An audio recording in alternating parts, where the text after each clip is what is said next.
Hello. A Visit from St. Julian by Rob Ward. 'Twas the week before Christmas, and out in the yard I stood looking upwards while keeping on guard. My brother and father and good neighbor Ted were all hanging lights right over my head. How fast they were rigging, it'd be done in a snap. We'd finish so quick there'd be time for a nap. As I gaze on the lights on top of my roof, out from the house came my grandmother's goof. It was old Uncle Pete, who was a bit racist. On Facebook he'd post things with no factual basis. "Hold the damn ladder," Pete said with a burp. "I'll show you how a real man hangs lights up, you twerp." He pulled up his pants, beer still in his hand. Pete's the one uncle I just couldn't stand. I held on that steel, and he stomped on each rung. He mumbled and cursed. He was really high-strung. When he reached the top, my father exclaimed, "You're too drunk to help." But Pete just complained. "Now wait just a minute," Pete said with a stir, then proceeded to use the following slurs. "You jagoff! You loser! You bald-headed runt! You stupid cocksucker! You miserable..." And like Cain and Abel, they threw a great fit.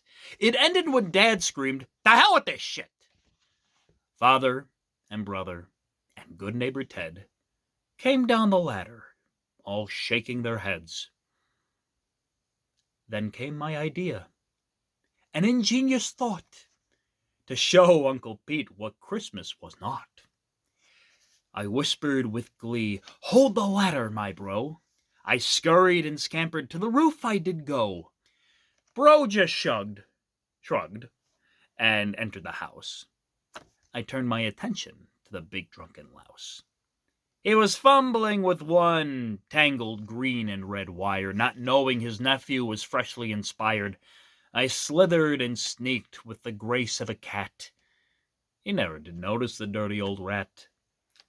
As he pulled on cords and made my thoughts toxic, I wound up my foot and I punted his coccyx. And Uncle Pete fell going ass over tits down 21 feet, and then he got split.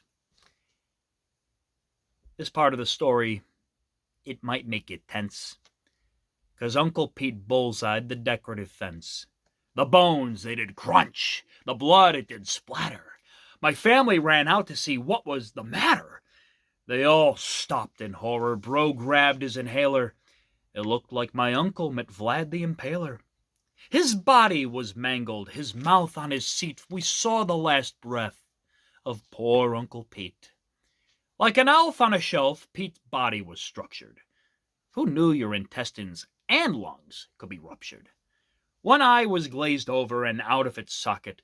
We saw his right hip bone poke out his left pocket. Out from his back, like a yellow bidet, sprayed spinal fluid from his fourth vertebrae. Good neighbor Ted upchucked a great barf when he saw the brain in Uncle Pete's scarf. As they pondered the garden gnome stuck in his rear, I ran down the ladder with crocodile tears. I gave a performance, and with a great sob, I span my own story of my Uncle Kebab. "Oh, I tried to save him," I lied through my teeth. "God, how could this happen on December 18th? The ambulance showed in less than 5 minutes. While they did their thing with the cops, I did kibitz. I told the same story. I used the same lies. They bought all my bullshit. My acting's divine. Our Christmas was quiet. It was really quite nice. Except when my grandma would cry once or twice. And now that I hear Uncle's funeral bells, Merry Christmas to all. I'll see you in hell.